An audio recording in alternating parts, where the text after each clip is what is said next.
Okay, we should be live. Hopefully it's gonna work. Should. What's happening? Oh, just set us live. So we Oh, should we are live, be indeed. Check us out there. live. Yes. Okay, perfect. We are all set. Okay. Are you ready? I'm as ready as I'll ever be. Okay. Welcome to episode 14 of the TCCG Roundtable. We're your hosts, Dragonrider and Itachi. How's it going? Hello. It's going good. Good. And we are not joined by anybody this week, but that's okay. I think it's kind of just a chill week. We're gonna talk about some stuff that's been going on. I think some of it's probably still pretty similar to last week, but Itachi has a really sweet uh, topic idea this week, so very excited for that. So, is there anything that we want to talk about before we get into news? Since we normally do like a little interview, but we don't have a guest. Yeah, we don't have anyone to interview. Um, so I guess we just go directly into news. It feels a little odd, but I guess It that's does. just a change of pace is all that is. Yeah, yeah. We will have a guest again next week. So, all right, no little interview there, but we do have some news we'll talk about here. Um, I don't know if we really need to cover Hearthstone patch 25.2.2. That's kind of old news, but that did happen. But I did want to mention we brought up last week about the Hearthstone creator program that was announced. And last night, as of our recording, we're actually recording on a new day now. Going forward, we're now recording on Thursdays instead of Fridays here. So last night, Wednesday night, community Hearthstone community team member Alkali, known as Alkali, she joined on the Angry Chicken podcast.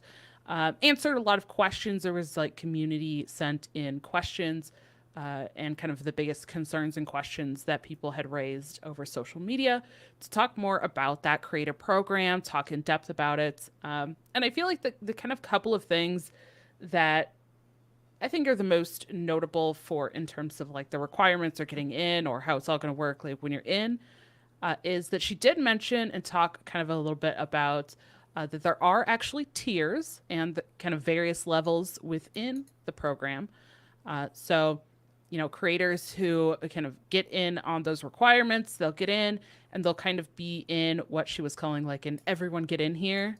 Which Mhm. definitely is a reference to a Hearthstone card, uh, but the kind of everyone get in here kind of level. And apparently there is a Discord.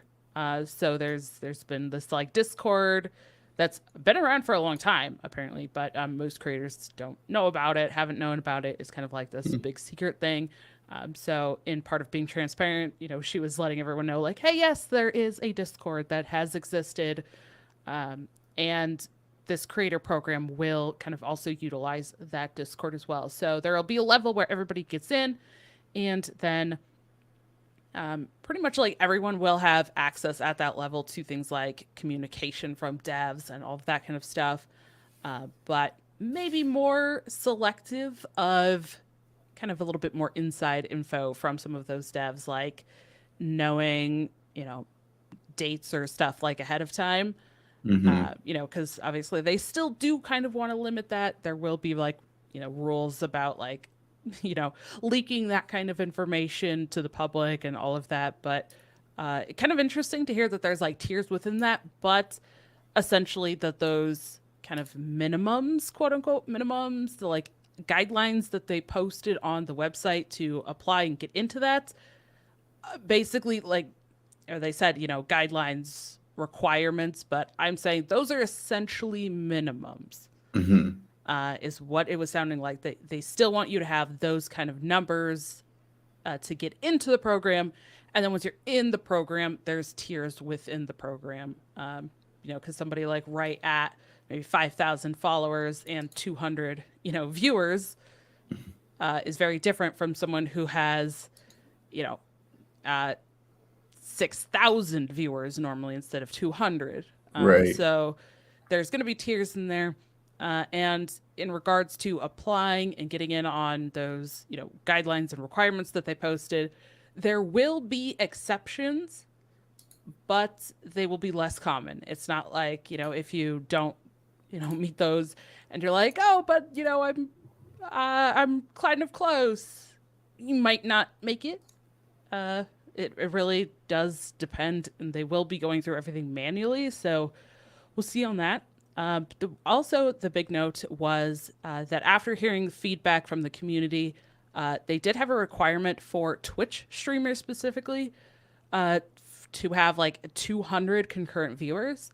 But they Hmm. are dropping that now to 150 instead of 200. They're keeping it at 200 concurrent viewers on YouTube, but dropping it to 150 on Twitch, which I think is pretty reasonable. I think it's harder to get discovered on Twitch than it is on YouTube, especially because people can also see, like, if you make just straight up videos, people can find your live streams and they'll get, if you subscribe to their channel, you'll get notified of live streams and stuff as well. So I feel like it's a little bit harder on Twitch. So I'm glad that they listened to feedback and dropped that, but she did go on and talk about that. So pretty interesting. I did apply. I know I mentioned that, but I did apply. I'm waiting. I don't technically meet those requirements in any one specific of the categories, but since I'm kind of, all over the place in all of those, I feel like I've been in the Hearthstone community since like the beginning. I've been all over the place. I feel like I've been a positive force in community. So I'm hoping that I'm one of those exceptions that like I don't meet the Yeah. Yeah. qualifications, but I get in. But if not, at least now I have I have those numbers. I can be like, okay, now I know what I need to do to get there if I don't get in. So I am glad that they have that level of transparency. Yeah, for sure. I think it's going to be a good program. It's kind of, I mean, I like I like the fact that they have requirements because it doesn't just mean anybody gets in, right? But I think the the exceptions will be made, but they will be less common. That's great to hear because there's some people who have been trying for like a while to kind of make their name, and they've been consistently streaming, consistently putting out content, consistently contributing to the community. And it's like if you don't have these exact numbers, like not that you haven't put the work in, but it's just too bad. It kind of sucks, right? So I don't like to see that. I like to see opportunities for people to get off the ground because of a creator program, right? Like it's not just for the people who are already established, because I mean, I get that the budget is to bring more awareness to your game, but also um, keeping people around who have been around and have done great things is also a good look too. So I hope they do some stuff like that. Like I hope they do make a few exceptions, and they don't even have to make it known that hey, this is an exception, but just like when you see it, you'll know. You get what I'm saying? Like when you see somebody like, oh, they've been around for a while, they didn't always have 200 concurrent views, but maybe now they do because they got access to some help from the creator program. So I would love to see Yeah. that. And actually, I didn't type it in our notes. I forgot this, but she did also mention there was like a lot of questions about, uh, you know, third party like organizers who run like Hearthstone tournaments and do a lot of that because that is a big part of a lot of the Hearthstone community, right? Like if you Hmm. have creators and organizers and you don't include something like that, that feels like a huge, huge miss. But she did mention she's like basically kind of announcing it, on that podcast. But they are planning on working with some organizers and actually giving like codes, in-game codes, for bundles or whatever it might be, packs, something like that, for some tournaments, which I think also is actually really significant, because looking at it, and I wanted to mention this as soon as I thought of it because I think it kind of ties into what we're going to talk about for our main topic, which is like really before now, Blizzard especially, like they really have not done anything to support third party grassroots tournaments. Hmm. They basically have a place on their website. If you do tournaments, you can go in and it's like you quote unquote like you apply for I forget exactly what they call it, but basically it's like kind of you're registering your tournament, Hmm. but okay, whatever. Like I don't think most people who even run tournaments even know that that exists. There's really, I think the biggest thing is if you have like a larger prize pool, it's kind of just for like reporting purposes. Hmm. But they never have offered, they don't really support directly, those community tournaments. And I know from experience, I know you were part of it as well. My good friend Rogish Bard, who used to run Aspirant, which was a league essentially where people paid a buy-in, and then that buy-in was the prize pool for everyone who played. Um, and Blizzard, he reached out to people from Blizzard, all that kind of stuff, and basically they said we actually definitely will not support if there's a buy-in.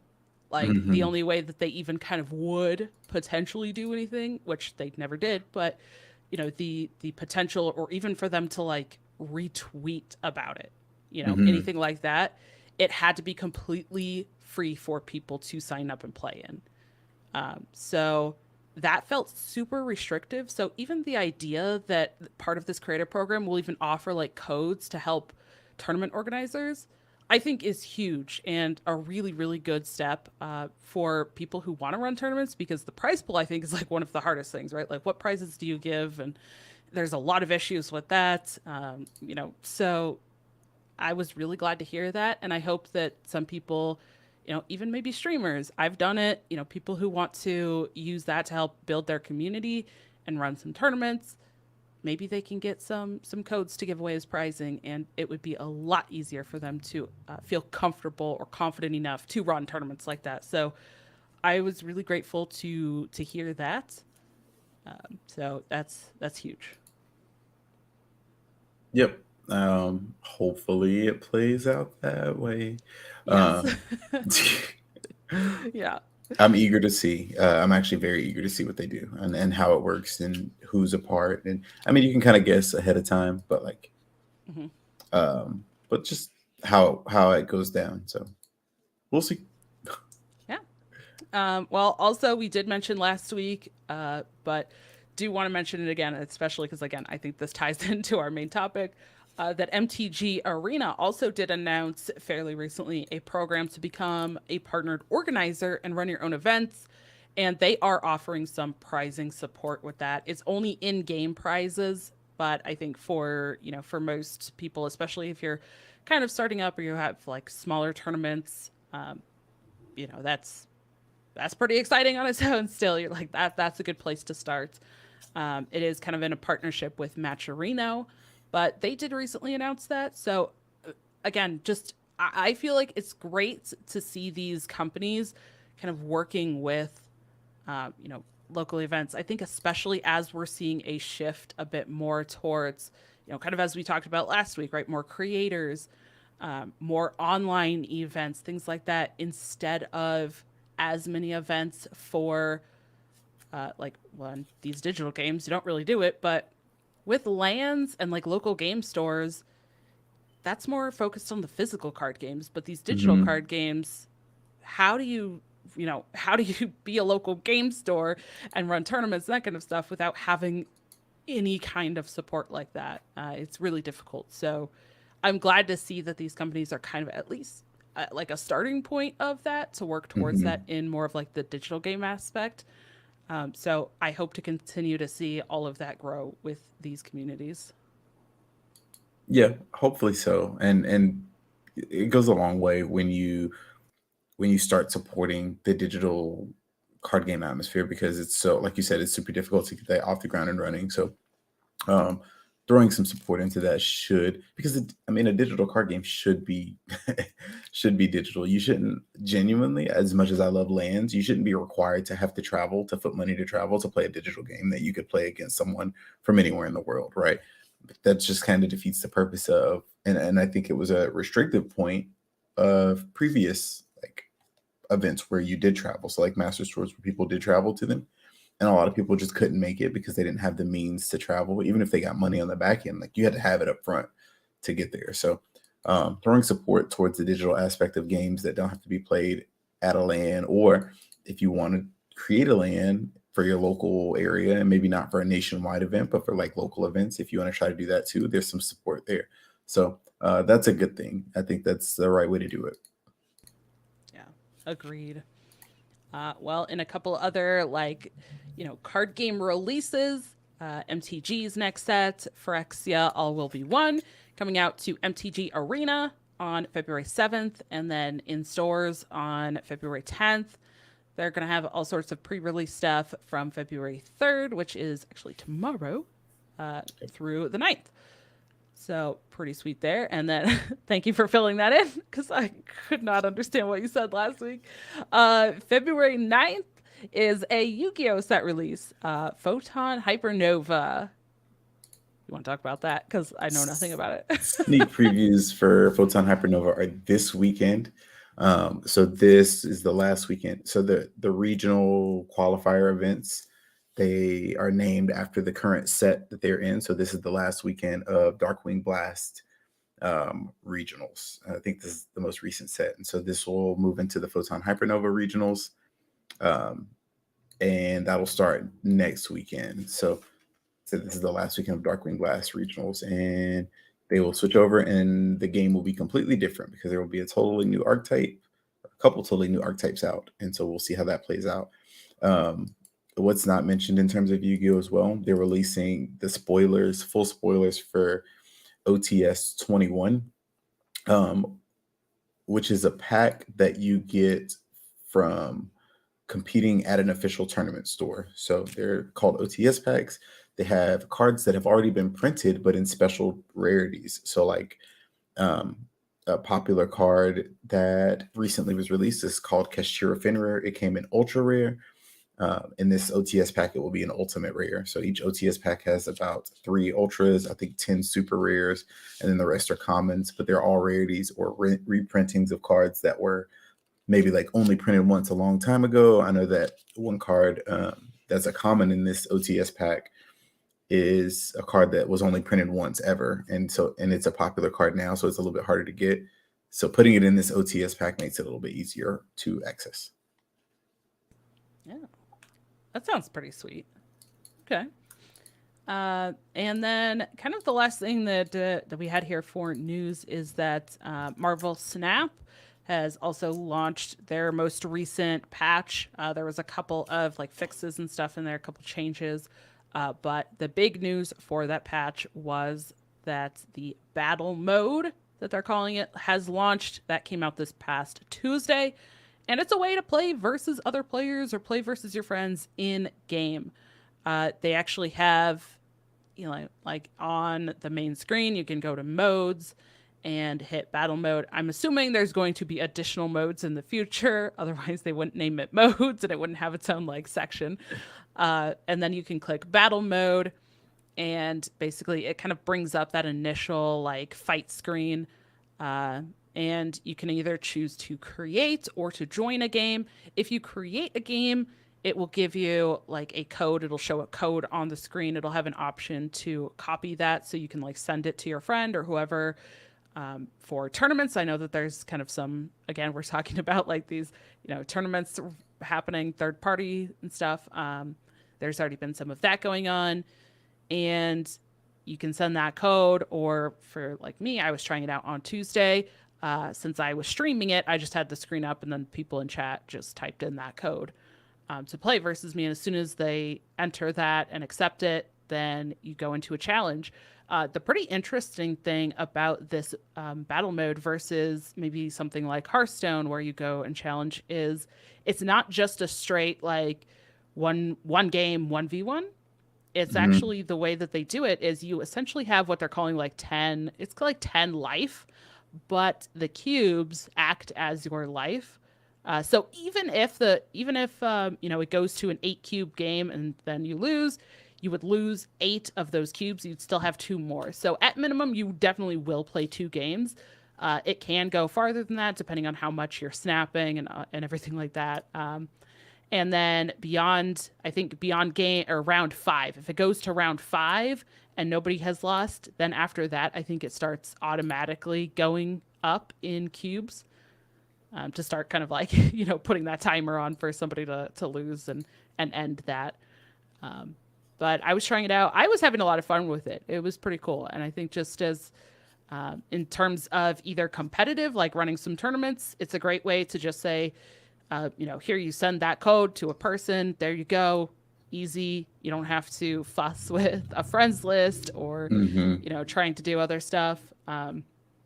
It still does require, if you're doing a tournament, it still would require some sort of bracket or outside tools to use to set stuff like that up, to figure out who the opponents are. But the in game thing seemed pretty straightforward and easy. And then, for like streaming and stuff, it felt like a pretty fun thing to just be able to do with your chats and people who are hanging out. And you could kind of make it really challenging and try to last as long as possible and like not never snap, or at some point it was like, oh, like I this has got to be my last one, we're going to wrap up the stream. So me and the opponent were just like, they asked in game, snap. It was like, all right, let's all the cubes, like let's go, like let's end it so that I could wrap up the stream. But that was kind of a really fun thing to do. I don't know, I don't think you've gotten a chance yet to check this out, but what do you think of the idea of the like kind of 10 lives and having the cubes play a role in that? I think that is dope. I this is gonna sound terrible. I want to test it. Do you want to play a game? Do you play a game against each other? Yeah, we could do that. I'm gonna open it on my computer We'll pull so it we'll up see. while we're going through the competitive stuff. Heck yeah. Yeah, and then we'll do a game of that, and then we'll talk about our main topic. That'll essentially fill in the time that we normally would have for our interview for our guest. That's what I was thinking. And it sounds cool. But we will move into competitive and organized play for the time being. So Hearthstone Esports did announce that following feedback, they are distributing, or rather redistributing, the prize pool money from Worlds, from $500,000 to $350,000, and putting $50,000 in each of the 3 standard Masters Tour tournaments. That was issued in a tweet from HS Esports.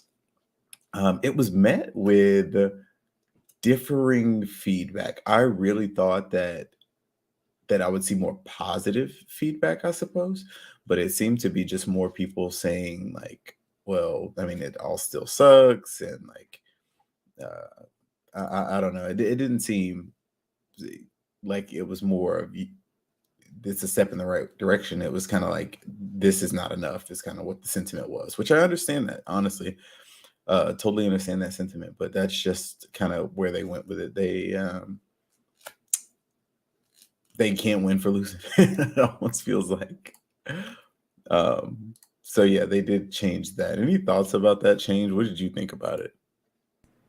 I'm so torn because in a way, like I do think it is good. I'm glad that they are going to have price pools for the Masters tour. I definitely think it was a miss for them to not have Yeah, pricing for the tours. Like that felt absolutely terrible. But it does suck that they had to take that from like they couldn't come up with that money somewhere else. So it seems like that 500,000 like is kind of their cap. So they had to yeah, take that from the tournament, but I appreciated that that was a change that they made after inputs. I think the uneasy or like unhappy sentiment is coming from a lot of those kind of aspiring players, where there's not an easy way for them to actually compete. There's not a way for yeah, them to play. I really feel like the current system that they have announced for this year really rewards people who are already at that like top 10, top 15, top 20 maybe legend. And if you aren't yeah. already at that point, it kind of feels like, well, like sucks to be you in a way. So Well, I guess because just changing the price pool, it feels like a slap in the face to everybody who was hoping that, oh, they're changing something, and then they see that and it's like, oh, it still doesn't apply to me.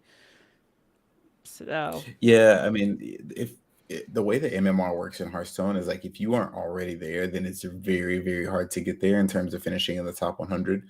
Um, if you're not consistent, it's kind of like Battlegrounds, where if you're not, if you haven't already gotten to the point where you're at 10K plus MMR, and you're at 6 or 7 or 8K, 2K MMR with 20 to 50, less than 100 positive points per first place, is really difficult. It's a lot of grinding. And not to say that people didn't already grind to get there, but I know that you can like exploit the fact that your first 10 games are rank setters and just like create a new account, slap 10 people in 10 games, finish all first place, and you get like a lot more leeway with your MMR. That being said, that kind of caps out at about 8K. So you still got some grinding to do, but it puts you far ahead of someone like, let's say me in Battlegrounds, for instance. When Battlegrounds first released, I lost a lot of my opening games because I didn't know what I was doing. I had no idea.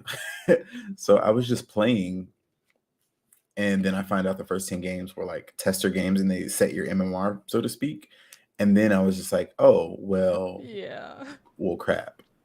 Well, that sucks. So yeah, that odd, but here we are. So sucks if you haven't grinded already. Grinding now takes multiple months to gain and then maintain the MMR to get to where you want to get. By that time, Pocket Chain has already finished rank 1 and rank 3 on 2 different servers. That was in January. He finished 1 on, I think, North America, and then 3 on Europe. So you're way behind already. Is the is the point I'm making there? Yeah. But that is that. So that's what Hearthstone did. Next thing on there, competitive play, is that Pokemon Orlando Regionals, which includes the trading card game, the video game, and Pokemon Go is happening February 4th and 5th. That is this weekend. So Orlando will be happening this weekend. It is a major event. It will be very, very large. It'll be very much worth watching. Um, it's exciting. The casters are fantastic for Pokemon. I don't know who they'll have necessarily this weekend. But the casters for the VGC I watched, and I haven't kept up with VGC recently, um, but I 100% enjoyed every minute of the broadcast that I watched. I watched games just like I started at the finals and then just watched my way back, um, just because I enjoyed it so much. I really only thought that I was just going to watch like the finals, but then I ended up watching all of top 8, and then it was great. So that is happening this weekend, and then Knoxville is happening later on this month. So at the end of this month, it'll be Knoxville Regionals, which is in my town. For Yu-Gi-Oh! YCS Championship Series Las Vegas is February 18th and 19th. That will be a 3v3 YCS that I had recently said that I wasn't going to, but now I don't know because I might go. I don't know. No idea. Of course. We shall see. It'll be a last minute thing, last minute trips to Vegas for me and my wife. We'll see what happens there. Battle Spirit Saga announced launch events March 24th through 26th in Las Vegas, London, and Melbourne, Australia, and a to be decided location in Latin America with 350K prize pools, on-site pickup for product.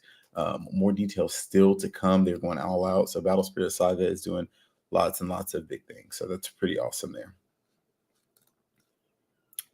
And I think that's all we've got for competitive news this week. I'm trying to make sure that in my head, I'm not absolutely just missing something. So we talked about Hearthstone, Pokemon, Yu-Gi-Oh, Battle Spirit Saga. I think that's it for the big news. Yeah, I think that's it for the big news. Yeah, I think so. I mean, I wasn't sure whether to put the the battle mode for Snap into our news or organized play because it's like, well, everything I've been seeing like related to battle mode has been these initial like tournaments. So it was like it kind of feels more like a tournament thing than news, but I know not everyone's going to use that battle mode for just tournaments, so uh, yeah, I don't know. There's some tournament stuff. I think I definitely saw one. There's like a streamer Marvel Snap tournament that's happening. Mm-hmm. And I can't remember if it's this weekend or next weekend, honestly. So I know that like that's happening, but yeah, there's I mean there's always stuff happening. I will say the other thing that I did not include in the competitive section today, or the organized play section, is that there has been some announcement stuff finally on Legends of Runeterra competitive system for this year. And so far, pretty much everything that I have seen or heard from players and on social medias about that has been very positive, very excited. People are really looking forward to it. And I think I've even seen some players from Hearthstone like, yeah, I'm switching over to, to Legends of Runeterra. So, that is happening. I will get, when I was originally putting the notes together and wanted to include that, there wasn't any actual like blog post or any info on it yet, but I believe that is out now. So we'll probably be talking about that pretty soon as well. They kind of have a whole little system, and from what I was seeing as well, there is actually a way for people to directly potentially qualify for that Legends of Runeterra Worlds. So pretty big there. They hadn't announced the prize pools yet, which was also another big reason I haven't included it here. It's like there wasn't an official blog post. Then when I saw it, there wasn't information on like pricing and that kind of stuff. So, Mhm. well, once we get that news, we'll kind of share it all together. So, I'm really curious to see what their actual like prize pool and stuff is, because I think in the past it was like 350,000 for the worlds, which is now what Mhm. the Hearthstone one is too. So I don't know if they're going to increase it, change it at all, what they're doing with that, but that'll be something to watch out for as well. Okay then. All right, you want to Um, try this? in This order to battle do room. this, I have to play not on my computer because so I'll play on my mobile phone and then I will minimize it so I can't see your hand. So you'll have to read me All out right. your code. Yes, no problem. Okay, so we're gonna get into. See, there's a little thing at the bottom here. Game modes, friendly battle. We're gonna create a friendly battle. Create. Okay, it's generating the code. Here we go. All right, the code is 17142. And we'll get into this. This is gonna be exciting. All right, versus Itachi. Always snaps is his title. Yeah, every time. All right. So yeah, up at the top, we each have our. He immediately snapped. He already snapped. He did it. Every time, every time. Every time. All right. Our first one is Isle of Silence. Ongoing effects are disabled here. All right. Interesting. Okay. Middle location is Vibranium Mines. So that's When you sick. play here, shuffle 3 vibranium into your deck. I don't know why I said Vibranium Mines again. I don't know what kind of deck Itachi is playing yet. I'll never know. I might just play nothing until turn 6. Till turn 6. Wait, Till what? turn Okay. I'm scared. nothing till turn 6. Oh Joking. no. That's definitely not happening. Okay. All right. Third and final location for this game is Los Diablo Base. After turn 3, ruin a random location. Okay. Um so far I have a Mr. Sinister and the copy on the middle location. And I am trying to make this engaging without giving away information for audio Oh listeners. wait, I So, can turn. Hold on, I can't hear you now, but you can hear me. okay. All right. Perfect.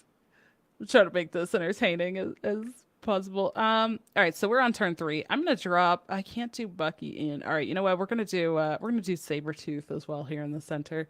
Wait, did I I press? am running Okay, no, a. I thought I didn't press play or something. Oh, Itachi dropped Zabu on the right location. All right, so in the center, I have Mr. Sinister, its copy, and Sabretooth. I'm going to drop Carnage in the center here. And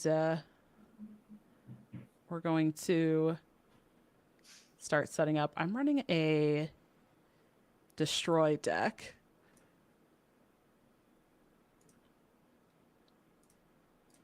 All right. And so turn 4 here is ending. I destroyed with Carnage, destroyed everything in the center, pulled out Angel from the deck. Itachi has dropped Spider-Man on the far right location and Absorbing Man over on the left, which is an on reveal. If the last card you played has an on reveal ability, this card copies it. Interesting. So copied the Spider-Man ability there. So I cannot play anything on turn 5 in the left or right location. I have to play in the center location, which is pretty interesting. And you know what? At this point, just for the fun and giggles, I'm gonna snap. What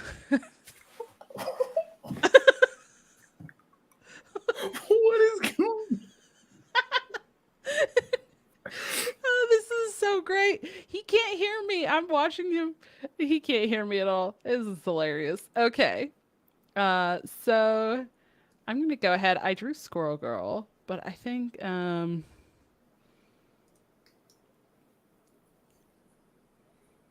know what? I'll go ahead. I'll go ahead and actually play Squirrel Why Girl would you and snap Sabretooth. here? What do you have?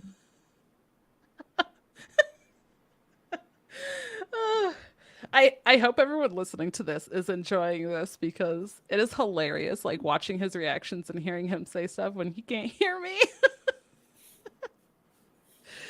All right, and in this deck, for some reason, I am running America Chavez. Full disclosure, I am only 500, almost Is it 600 collection Shang-Chi? level. What is it? Where do you play it? No, it doesn't work there. I'm so. How, did you snap for the memes? It had to be for the memes. It was for the memes. It was for the memes.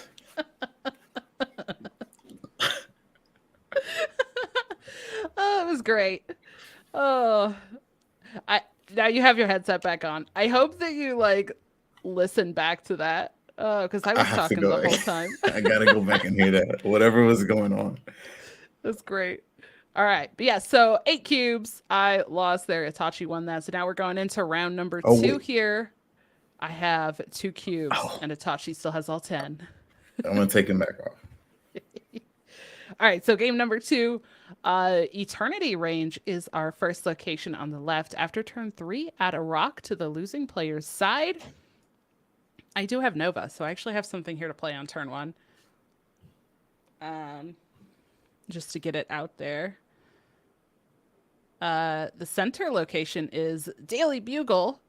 So you get a copy of a card in your opponent's hand. I was given a copy of Ghost Rider, which is 4 costs and unrevealed. Bring back one of your discarded cards to this location. So definitely some maybe discard stuff going on there. And Itachi snaps. All right. Well, you know what? It's 2 cubes anyways, because I only have 2 cubes, so it sets it to the maximum at that point. So I will just snap as well, and we will listen to Itachi quietly giggle. And I'm gonna go ahead and drop Bucky in the center. I do have Deathlock in my hand as well, so kind of set up to just get I rid know of you have that. Carnage. Haha. I also have Carnage if I want to use That it, is but I could just go Deathlock, unfortunate. which I think is what I'm going to do. Our third and final location revealed on the far right is Onslaught Citadel. The ongoing effects here are doubled. So unfortunately, I don't really have any ongoing effects with my deck. And Itachi has now just dropped Zabu over on the left. I just played Deathlock here in the center. And Angel comes out in the center for me as well.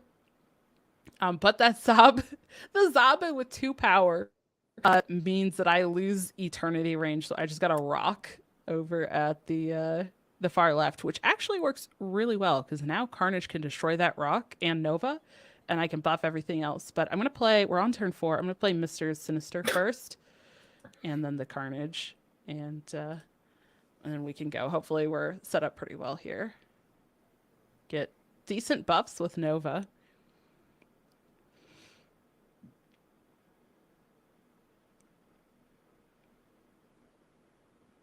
And All right, Itachi has played Crossbones on the left and Spider-Man again over on the right. And I just drew Squirrel Girl going into turn 5, but I have a White Tiger, and I think I might do that instead. Um, I haven't discarded anything, so Ghost Rider kind of just doesn't do a lot for me. Crossbones here. You can only play this at locations you're winning, so that did add 8 power for Itachi there, which is quite significant. I think I'm just going to drop the White Tiger in the center for my 4th card in the middle to try to get more I don't know power if on you're one of the talking, but I sides. feel like I'm doing something. What? What? Whoops. Oh This wait, is am I? No, fantastic. you're ahead. Oh And shit. all right, so Itachi just dropped Absorbing Man on the left and Lady Sif as well, Oh discarding shit. the Infinite, it looked like. Now it is turn 6, final turn. So I am going to drop America Chavez. And I know that he has America Chavez too. Maybe I want to drop it on the. Nah, I'll just drop it on the LOL. left. Wait. No. That's fine. It's got All right. Yeah.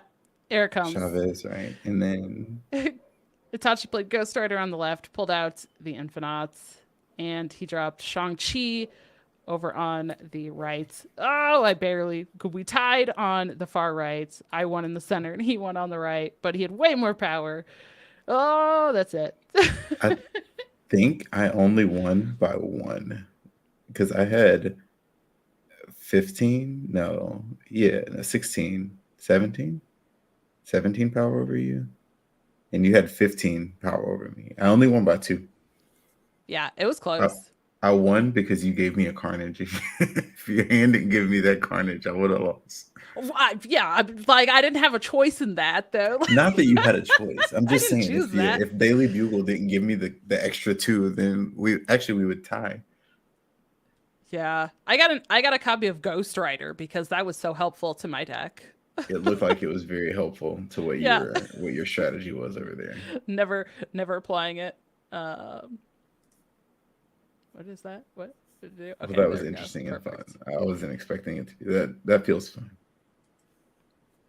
Yeah, so that's what the battle mode is. If I didn't, kind of like meme snap on the first game, uh, we we would have probably had a second game or a third game for If you those didn't snap cubes. back, But yeah. yeah, but what do you think of it? I like it. I like the battle mode. It's pretty cool. I like being able to play best to 8. I like the best to 8 ordeal. Makes you feel like it's not just a like, oh, you sacked me. Like you gotta really play it correctly, and so that's pretty cool. Yeah, yeah, it was fun. I was I do like, hope you go back and listen to that though, because I was I giving was like, commentary the whole time so that like anyone listening on audio can actually, kind of follow along, hopefully. that's what I was trying to like. That's why I took off my headset so that one of us could at least speak, and since you Yeah. had your stream up, that's cool. I like that. Yeah. A lot of fun. Well, thank you for the game. You Oh, definitely thank kicked you. my butt. I did not know what was happening for part of that game. I was like, what is going on? And then all of a sudden you were applying stuff and then you did a Spider-Man and then there was a copy Spider-Man. I was like, I can only play in one location. Okay. Here we It's go. it's really bad when the location comes up that says you can't play cards here on turn 6. And so like turn Mm. 4, you Spider-Man them, and then they can't play anything their turn 5 either, and they can't play anything their turn 6. It's awful. Oh, Wow. it's terrible. And then there's Moon Girl, and sometimes you Moon Girl and you get 2 Spider-Mans and 2 Absorbing Mans, and your opponent just never plays the game because you you lock out all of their locations. Oh my god. Oh. Well, I hope everyone enjoyed that and that was fun. It was fun. Uh, we we've occasionally done things where we'll play some games, we'll walk through things like that.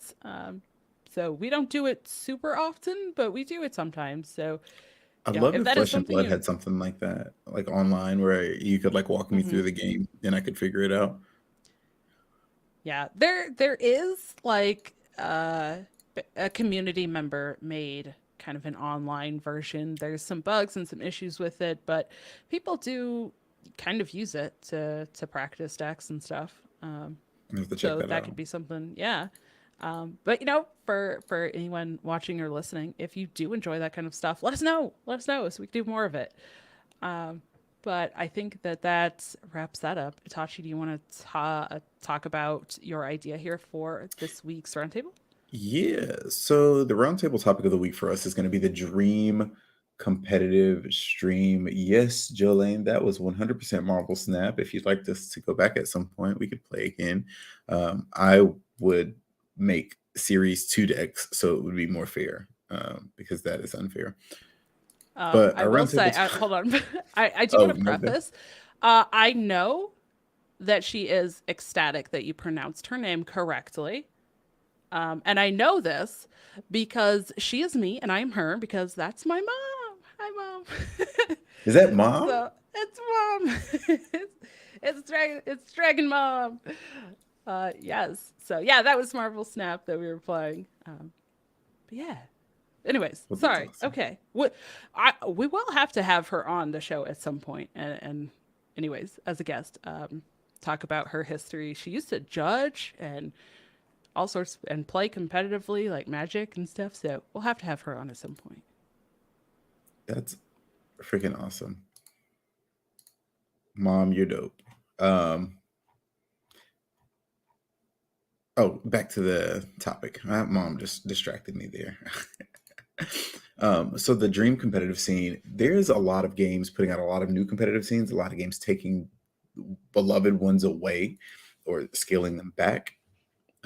So we just wanted to talk about what we feel like the dream competitive scene is, for both digital and physical card games, and what that looks like for either. And the caveats here is that it has to be feasible for a business to run these events, and still be profitable, or to market their game uh, to a level at which the events are promoting that marketing. So I'll let you, Dragon Rider, go first, and kind of what you think works in some games, or what doesn't work, or what you would fix or wouldn't fix it. What are your thoughts? Oh, this is such an interesting topic, and it's like you said, like the caveat of this, but there's so many kind of aspects and so many layers to looking at this. And there's definitely differences, like you said, between digital card games and the physical card games and how you would run that because it doesn't make sense for a digital card game to have a lot of in-person lands, especially if it's not something that's also really driving a lot of, you know, digital and in-game sales.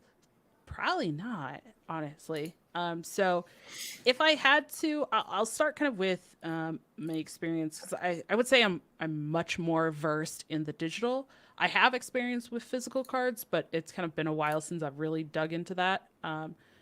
So kind of the system that I would imagine that I would love to see for like a digital card game would be kind of a tiered type system. It would probably consist of mostly online competition, but I would love to have. I mean, at least the World's Championship that everything leads up to would have to be in person. I feel like you'd have to have Worlds like in person. You want that big stage. You want an audience there physically cheering and watching the event, even if they're playing digitally. Mhm. You know, I think personally, I would love to see kind of a few, maybe if there's like seasonal events, you would want those seasonal events potentially to also be in person. The question of feasibility for like the business side of it is then what is the prize pool looking like? Are you limiting the amount of players, especially if it's an in-person event? Because if you're limiting the players, can you, you know, or is there a way to compensate those players for the travel or cover their travel costs or whatever to get to that event? Or if you don't, you know, are you having a bigger prize pool? But I think for me, kind of the competitive system that I would love to see would be a tiered thing. And not a tiered thing in terms of I think what Hearthstone kind of was doing, that they kind of felt like was a tier, like open online tournaments, and then that leads to Masters tours, and then that leads to like World Championship. I don't think that that's quite a tiered system that I would imagine. Mm-hmm. I would like to see people moving in and out, like kind of fluid tiers, where basically you compete and you earn points, and then based on your points you're placed into the certain tiers, and then there's competition, even if it's like the seasonal spring, summer, fall, whatever, and then you have a championship at the end of the year. That's kind of the overall like system for competitive that I would love to see, that I think would be great. I don't know what kind of pricing and stuff it would be, especially because, again, how do you make it sustainable in terms of providing that price pool and also trying to use that to either build the audience of the game and bring in money, right, to keep putting Mm-hmm. back into that system.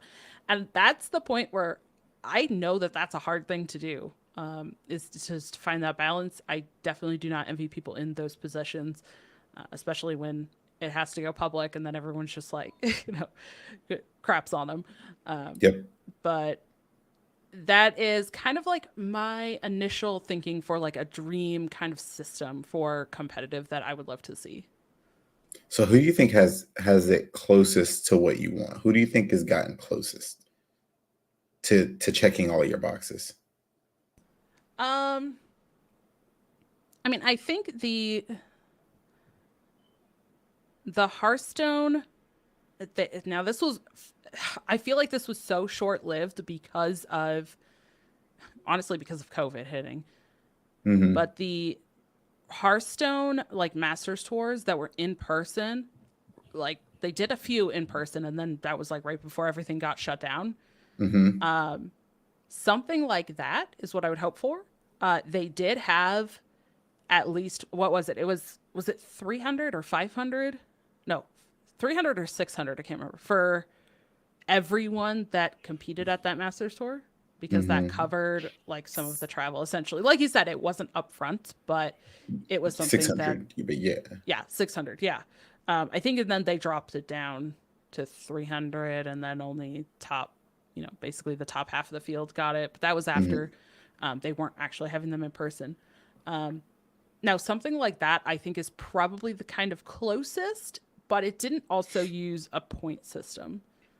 So, some sort of like mashup of what they did in the past with like points and seasonals, but also then an open side with like those Masters tours.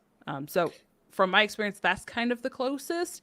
And I actually think that I'll have to pull it up and see if I can actually find that post so we can talk about it, for Legends of Runeterra, because to me, it kind of sounded like that was the direction that Runeterra is going in, but I don't think it has in person events. Okay. Okay. So I have a game in terms of a physical card game that is doing it almost all the way correctly. Almost. And I'll give some comparisons. So I think Yu-Gi-Oh is very, very close to doing it correctly in terms of competitiveness, and this is why. At the local level, you have local tournament stores who get these, like I was talking about earlier, OTS packs, official tournament store packs. And even if not, usually locals give you, it's like $5. You pay a pack, or you get a pack for entering. And then if you win, you get 5 packs. And some stores do top four payout, or if you get top four, you get a certain amount of packs. Or if you just like based on your record, like if you go undefeated, you get 5. The locals I played the other day was if you go undefeated, you get 5. If you lose 1, you get a pack, and it's 3 rounds. So that's at local level. And so my area has a bunch of different card shops. So there are 7. I could go to a locals every single day of the week, right? Let's say I win locals 3 times per week. And what I feel like is locals is where you make your money back for buying the deck that you buy. So like you spend money on a deck and then you play locals. Let's say I win 3 locals a week. That is a pack for entering and 5 packs for winning. That's 6 packs a day, 3 times. That's 18 packs. Let's say I enter 5 times. That's 20 packs a week. And if you say a format lasts 3 months, that's 80 packs a month for $20 to $30. Right? That's not bad. That's not bad at Yeah. all. Yeah. So that I always say that Yu-Gi-Oh! Locals is where you make your money back for buying the deck that you buy. You go, you take it, you make it good, you play it at locals, you refine it for larger events. Okay, so that's local level. I think that is done perfectly. There's a reward and an incentive for playing locally. The special OTS packs that offer new rarities and stuff. So that's great. And then at the regional level, I think they do it correctly, except for one major point. At the regional level, there are regional events that happen every weekend throughout a season. And if you want to go, you can go. You don't need any qualifications to enter. If you top that event based on the number of people, is like the higher the amount of people, the more invites they give out to the national championship. So you go to regionals, and if you make top 8 at a regional, you get additional prizing. So like a playmat, and I think if you make top 4, you get a special deck box. And then some stores can give out additional pricing if they want to, but they're not obligated. Those are the 2 main prizes that you get: the invite, the playmat, and the deck box. I think those are trash prizes. I think if they made, because it's $20 or $25 now, I think, to enter a regional. And I've never been to a regional where there was less than a few hundred people. So there's always like a couple hundred people, and a couple hundred people paying 20 something dollars a piece. Skip the packs, make the prizes bigger for the top. They give you 5 packs when you enter to basically cover your entry cost. And it feels good because you don't leave with nothing. But I feel like skip the packs, give me something better for doing well at this event, and make that prize pool worth, or create an incentive to play the game regionally by giving the tournament creators a prize pool, the shops that are running a tournament a prize pool. So maybe a regionals is $1,000. And I think they run anywhere from 50 to 100 regionals in a season. So that's $50,000 to $100,000 per season, which over the course of an entire season, I don't think is bad. There are, I think, 4 seasons a year, so that's at max $400,000 a year, less than $500,000. That's regionals, but that's also with people paying in $20 per person, right? So it's not like you're getting nothing back from that. So that's the regional level. And then at the national level, there are YCS events. These events are also open. You don't need an invite. You can just show up. It's the level of like a Masters tour where the best players are going to be there, but you didn't have to get invited. Anybody can go and shoot your shot at having a national recognition. And the prizes the top cut for YCS level events is usually top 32. That's where prize payout starts. And prize payout is usually like a playmat. And if you make top 4, you get or top 3, you get a prize card. And then I think top 4 gets like an electronics, like a PS5, an Xbox, a Switch, and then something else. Other than that, you don't really get any prizes. So like imagine making top 32 and you lose, and for your efforts going 10-2 in Swiss, because it's usually 12 rounds, going 10-2 or better in Swiss, you get a playmat, and that's it. That kind of sucks, right? We all pay $20 to get here. Every YCS I've been to has been at least 1,000 people minimum, usually 1,500 plus. And so 1,500 plus people paying $20 to $25 to enter an event, I really feel like the prize pool should be a lot more than what it is. Now, granted, the prize cards sell for a lot of money, tens of thousands of dollars a lot of the times. But the company's not paying that much to create those prize cards. That's not what's happening. They're paying pennies. So the problem with Yu-Gi-Oh! Is the prize pool is terrible. So that's regional, local, national, non-invitation, and then there's nationals, which is once a year and is invitation only. The prize pool for that is similar to a YCS, where you're just getting like prize cards, except they pay out higher, like more people. So like top 16, I think, get like prize cards at nationals, and still no cash prizes. Yu-Gi-Oh! Doesn't do cash prizes. And then electronics for the top few, and then the top 4, I think, now get a trip to the World Championship, wherever it is, and that's really awesome. So, but you have to be invited, and you have to earn your invite, which I think is reasonable because you know how to earn your invite. And then Worlds is huge; they do a big old event, and then I think that they do that well because it's very broadcast. You can go, and like if you just want to go to Worlds, you can just go and hang out there. Like I went to one and just hung out. There's a lot of spectator stuff to do, a lot of collectibles, a lot of events for anybody who shows up. It's a whole event. And I like that too. I just think that the prize pool, once again, could be better. But you get a lot of cool, unique stuff. You get a lot of unique stuff for just attending Worlds. So if you make it, if you're lucky enough to make it, you'll get a ton of stuff anyway. So yeah, Yeah. I think that Yu-Gi-Oh has the greatest structure and the worst pricing. And I think that Oh. Pokemon and I think that Magic has probably like the best pricing and then like the worst structure. And then Pokemon is somewhere in between where, but like for Yu-Gi-Oh, the path to Worlds is so clear cut. It's like you top four nationals, or if you are a top point earner and you get points for topping regionals, YCSs, and nationals, if you're a top point earner, you get into an 8-player playoff, and if you top two or win that playoff between those 8 people, you also go to Worlds. So it rewards consistency. It also rewards the people who did well at nationals. It's a very clear cut path. Everything is laid out on the table, and I think that if they broadcast it like Pokemon did and had the prizes of Magic, then it would be the perfect competitive structure. And I know that was really long winded, so there's that. No, that's good. I don't, I'm not as familiar with some of the like in person stuff like that, like the physical card games.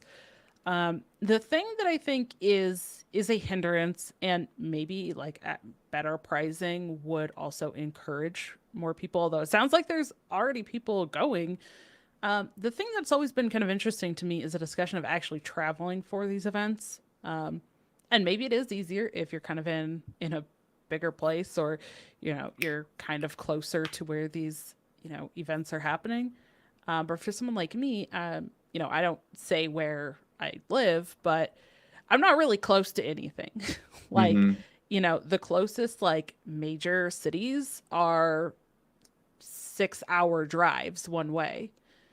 And that's a drive, that's not flight, but driving is typically cheaper than flying. Um, so, for me, it's like if I have to go try to travel these events, and especially when they're really limited, you know, only happening once every quarter or something, Hmm. especially if that's spread across the whole world, you're looking at it's really limiting the players who are able to like play and go and compete in those.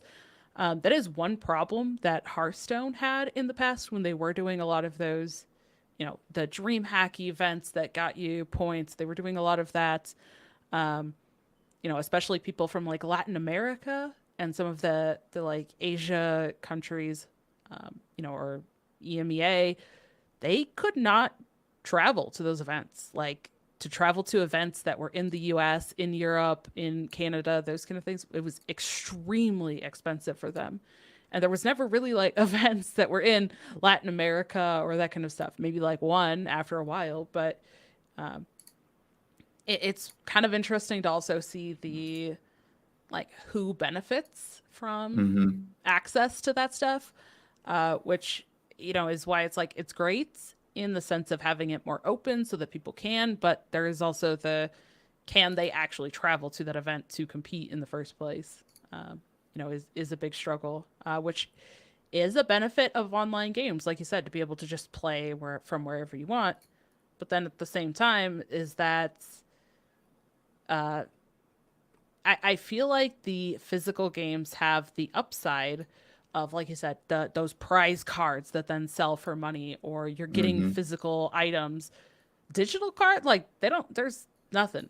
I mean, okay, for Hearthstone, they did start doing the qualifiers, the open qualifiers that were online.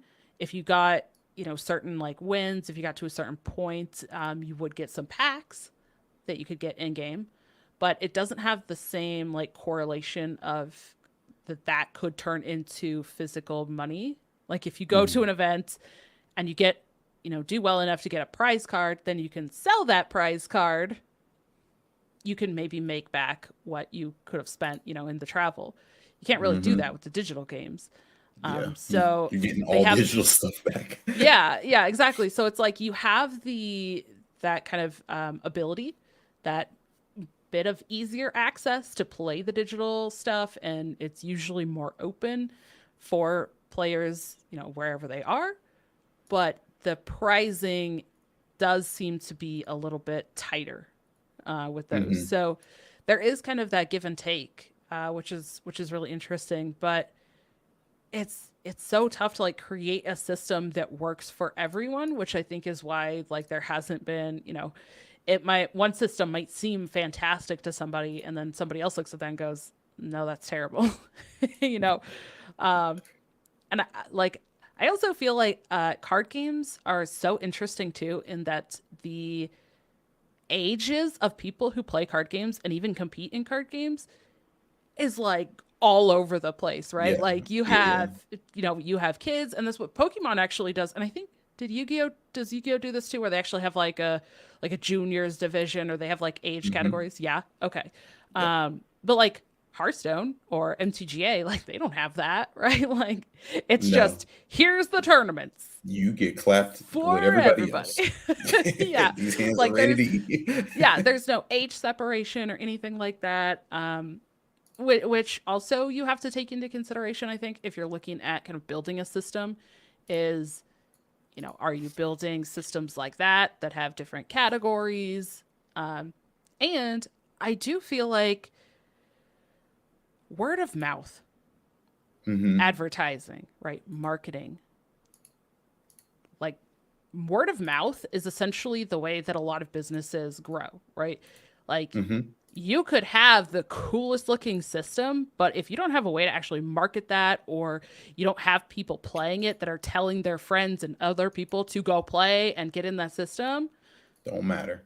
yeah, it doesn't matter. It's the same thing we were talking about last week with Flake about content, and all that. Like, you could have the greatest stuff, but if you don't know how to market yourself, if you don't have people, you can't draw people to your content. If you can't draw people to your tournaments, it's not going to matter.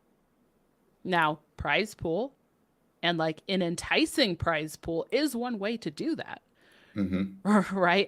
And I think that is where something like Battle Spirit Saga that's coming out in the spring, they initially just said, like right out the gate, hey, we got that $1 million prize pool. We're doing these Yeah. big launch events with $350,000 prize pools before then. And going off of that, so they are trying to entice people with that prize pool, that money aspect, to incentivize people to travel to these events, to spend money on the cards, to play in these tournaments and that kind of stuff. Right. But for something that's like a digital game, how do you incentivize people to buy products, because all the product is digital? How do you incentivize that and encourage that, and create that kind of marketing aspect to get people to those events, and to get people to want to stay and competing in those events? Hmm. So it's so difficult, I feel like, to really look at that. And I think that's why, like, especially for Hearthstone, who I would say is probably the leading game in terms of when they started, being around for so long, that they have wanted, to try a lot of different stuff with their competitive system. And we've seen that a big variety in how they've approached the competitive system, whether it was, a point earning thing, seasonal things. Then they tried to do these bigger events. Then they stopped doing points, and it was just a pure qualification based on placements and winning smaller tournaments. They've Hmm. tried a lot of different stuff. And maybe physical card games can have done that as well, but I don't feel like they've done it as often, maybe, as like Hearthstone has, Hmm. because it's much harder to put in one system for like a physical game. Like you're talking about, you have to travel to these events, so you got to qualify kind of up that ladder. And if you're having to go play these events in person, you can't say, oh, we're going to do it this way this year, and then like next year be like, we're going to flip it and we're going to like try this whole new system, and then like the Yeah. third year be like, okay, now we're combining the two systems. Like it feels so much harder to do that with card games, because then you're just going to make your audience be like, what's going on? Like I can't keep up with this, I'm not going to do it, and then Yeah. they don't bother. I feel like Hearthstone did that a lot. Like they flipped a lot between, like, we tried different formats, and I don't mean different formats of like formatting a tournament. I mean different formats in terms of like different actual formats. Like we were Yeah. like, we're gonna play Conquest. No, Yeah. psych. We're gonna play.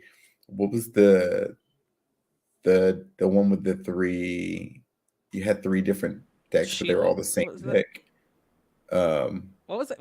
Was it called Shield? No, it wasn't called Shield. No. no, no, no. There was that too, but there was just like a format where it was like you had a deck, and then the deck was like different, but Yeah, like three not versions different. of that same deck. Yeah. Yeah, That yeah. nobody liked. No, everyone hated it. Yeah. Yeah. Yeah, everyone hated that. But that's kind of my point, right? Is that I think digital cards can test and like fluctuate with that a lot easier than physical cards can for their competitive. But I don't know. It's so tough. Like I feel like the system that I want, you're kind of asking about like what's the dream competitive system, competitive scene. I feel like Mhm. the dream competitive thing that like me and probably a lot of other people want just is not feasible for, like you said, the company to actually make money off of it.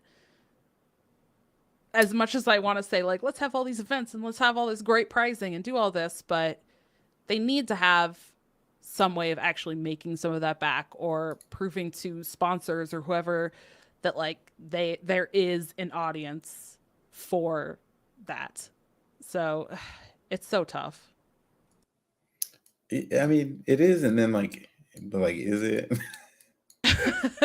I think it's harder for digital games to have like that prize pool and stuff that people want because it feels like a lot of the digital games have 350 to maybe 500,000 prizes, Yeah, which sounds like a lot, but then you look, depending on how many tournaments they split that up over, then it starts to not be a lot, or they limit how many people can qualify.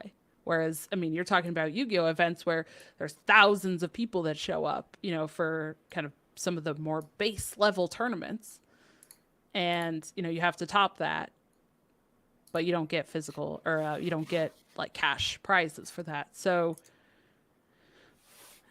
I don't know.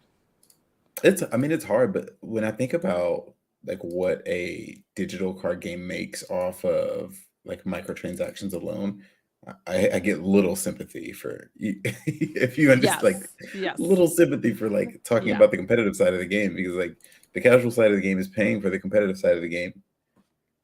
Eh, Like, is that And not I what's happening here? no, that's exactly what's happening. And I think that's why it's so hard for competitive card games because, we talked about this like for Hearthstone, it's two completely separate teams, right? At Blizzard. There's like the team that works on the game and then there's literally the HS esports team that's completely different and they have to Yeah, make decisions that's just based on that.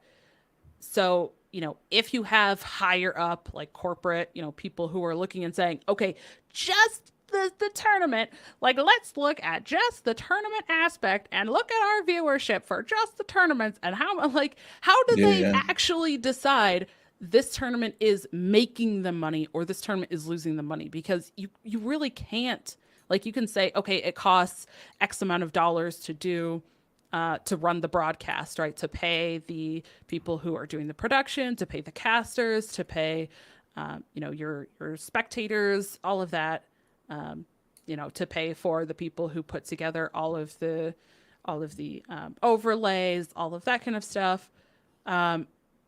So there is that cost, right? And then obviously the actual, if there's any tournament pricing going to players, that's going to have to be a cost. But on the other side, businesses are looking at the other side of it. How much money is this bringing us? And yeah. you can't judge that. How do you judge, oh, so and so casual player watched this tournament and then decided to buy a portrait or buy packs? Like you can't judge that. There's no metric for that. And I No, would like that's I would true. honestly be surprised if there is. I mean, that's true. You can't really tell what comes of it. And I think that's why you continue to do it because you don't know. Yeah, yeah. Well, it all comes down to that money, right? That's all when yeah, you're yeah. when it It's a goes from money that game. top and you're looking at corporate and they don't they don't really necessarily look at that. They're just looking at that bottom line dollar sign. I mean, Yeah, I mean, it's 100%. Yeah, tough. 100%. We're looking Yeah, at it from the opposite, right? Like everyone that's playing is looking at it as like, we want the prizes, we want the money, we want these broadcasts, like we want all of this stuff, and it's completely opposite, I think, of what those higher corporate decisions that are being made. And sometimes there's people that are stuck in the middle as like, how do you, how do you manage that? So in terms of actually like creating a really feasible system that appeases everyone is I don't think is obtainable. I think that's very unachievable. You can get yeah. close though, like you said. Like Yu-Gi-Oh might be really close, but as you mentioned, they don't have that like cash pricing. The prices kind of suck on some of So those yeah, levels. Yeah. terrible. So uh, I hate it. I hate it, but also love it. Like I love the competition stuff. It's a tough question. Well, I mean, that's about the scope of what I got. I think it's close in a lot of places, but no place ever hits the mark. And I Yeah. don't know what the first game will be that just hits all the boxes. I think old Magic used to, um, but I can't speak to that anymore. I think they've peeled off quite a bit. Mm. I will mention one other thing that I think is kind of interesting, and that is you mentioned earlier. I mean, we talked about it in one of the in the competitive play segment, but you mentioned it in terms of like having a whole event. Pokemon is doing that, right? Or like we just Hmm. talked about it, like Orlando, the Orlando Regionals happening this weekend. It's the TCG, Pokemon VGC, and Pokemon Go all in Hmm. one event. Now I've been looking recently into the pricing and the prize pool and the distribution and stuff like that. Even at like those events, if you're there for like the VGC, which you just play on your Switch, right? You play on your Switch versus other people, but pricing is the TCG packs. Like there is some cash prizes, but they're Hmm. also giving. So in a way, that's kind of an interesting approach as well, I think, because they're trying to kind of cross promote their other products. Yeah. Like Hearthstone doesn't really have that. MTGA, maybe they could. Yeah. Maybe they I could say think like, hey, at an in-person event, like a big event, if you do well, maybe there's some prizing, but maybe people will also get like physical magic packs. yeah, physical pricing I think is so important. I think it's Yeah. super important. Yeah. Agreed. Agreed. Uh, yeah. I think that's like an interesting way to approach it as well as kind of that cross promotion and giving some sort of other pricing, even if it's not like straight up, cash pricing. Like cash. Yeah. Yeah. You don't want to invest your time into something and then not be able to get anything tangible back from it. And I think that's even the worst hobbies. Like I could have the hobby of like bowling and I could be a terrible bowler, but I could play in a league, once a week and maybe I'll win a bowling ball or maybe I'll win some shoes or some like nachos. I don't know. You get like, Yes, I'm like there for it. Nachos, I'm there. something, something, right? Like there's got to be something. Yeah. Yeah. So I don't know. It's gonna be really interesting. I did link in the chat and then for you as well that the blog post for the Legends of Runeterra system. So we can kind of look at that like a little bit, but kind of interesting there. I think one thing that they're doing for like rewards is an in-game title.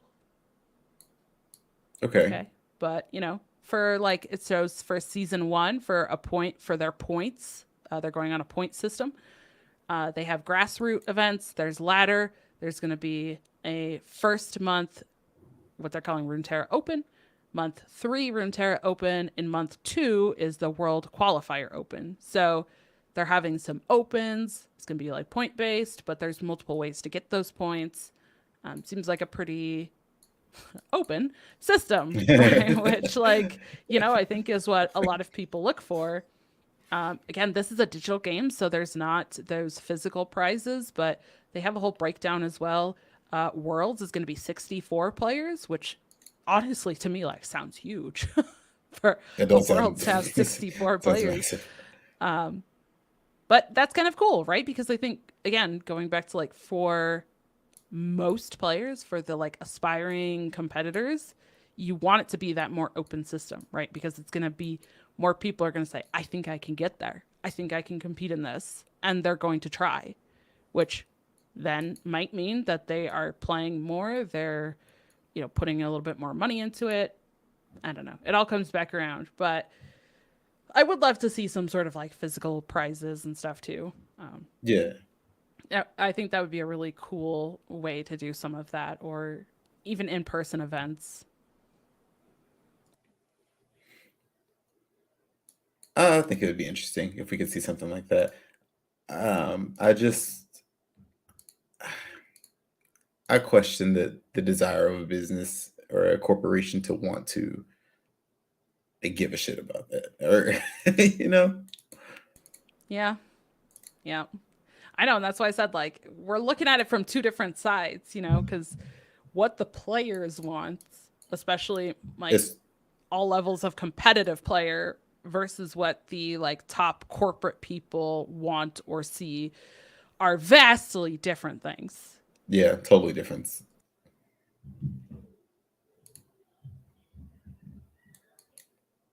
Well, that's neither. I mean, yeah, what do you do? What do we do? All right, Yeah. here's what we do. We create our own card game with our, and we get to choose our competitive system and how this goes. Um, and I'm only partly kidding, but You're only partly kidding. partly. Uh, oh, I do too Sure, many things already. I can't. I I'm can't commit to down. that. I'm down. All right, that's it. All right, who else wants in on this? Let's go. Yeah, let me Card game know. time. Let me know. Oh my gosh. Well, any other thoughts or anything before we wrap that up?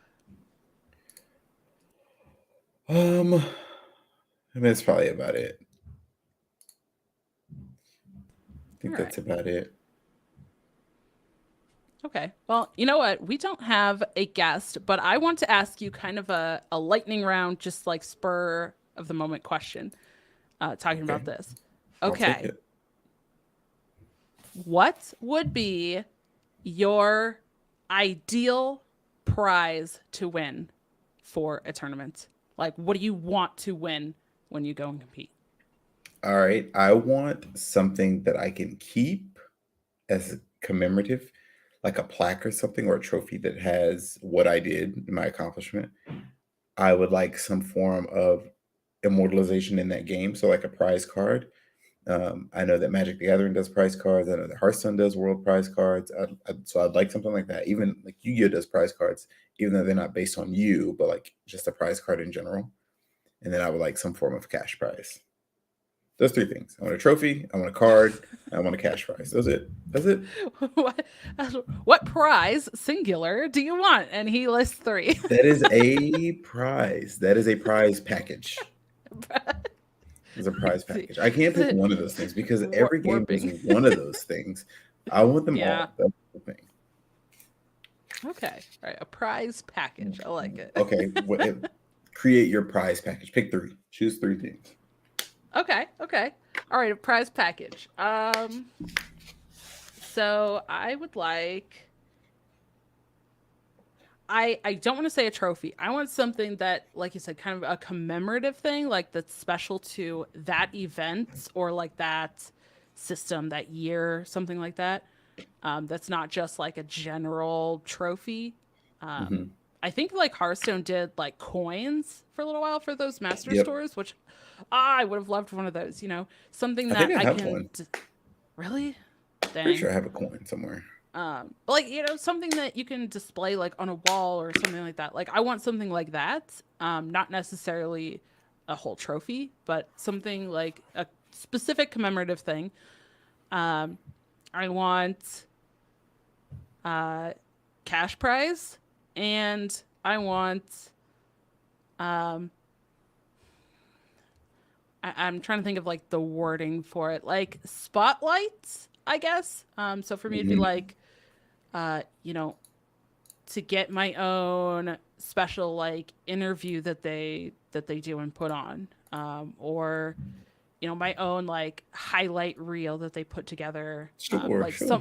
something like that. For me, that's kind of the thing, and I could be like, show it off even like 5 years from now. I could be like, here's this video, the like it's a look, that's a whole reel of like me playing or whatever. Like that is the kind of thing that I personally would want. I dig that. I dig that a lot. The spotlight is definitely something I didn't think about, but like I like that too. Yeah. Okay. Well, I Good just I question. felt like asking something like that. So, That's a good we don't question. have a guest, but It's me. I'm always a guest. No, I'm joking. thanks. Yeah. All right. Well, thank you so much, everyone, for joining us this week. And again, if you enjoy those like live gameplay type of sessions, let us know. If you or someone that you know, or you're like, hey, like this awesome person, this awesome creator, this awesome caster, whoever for a game, tell us about them. Let us know. Reach out to us. You can email us at tccgroundtable@protonmail.com. You can follow us on Twitter at TCCG Roundtable. We have a top pin tweet there where you can get into our Discord. You can join that Discord link as well. Jump in there. Let's start like having conversations in that Discord. You can check out the video version of this if you want to see us, especially when we do like live gameplays like we did today. Jump over on my YouTube, youtube.com/dragonrider TCCG. And, we're everywhere where you can find audio podcasts as well. If you prefer just audio versions, check us out there. And we also do have a Inked Gaming affiliate link that'll be in the show notes or in the description on YouTube. So you can find that if you want to get some sweet play mats, some dice, dice bags, any of that kind of stuff. Use our link and help directly support us there. And otherwise, you can find us on Twitter individually. Itachi's over on Twitter at Itachi_HS. And you can find me on Twitter at DonnieDK, DAWNIEDK. But thank you so much for checking this out this week. We hope that you enjoyed this episode, and we will see you at the roundtable. Good night, everyone.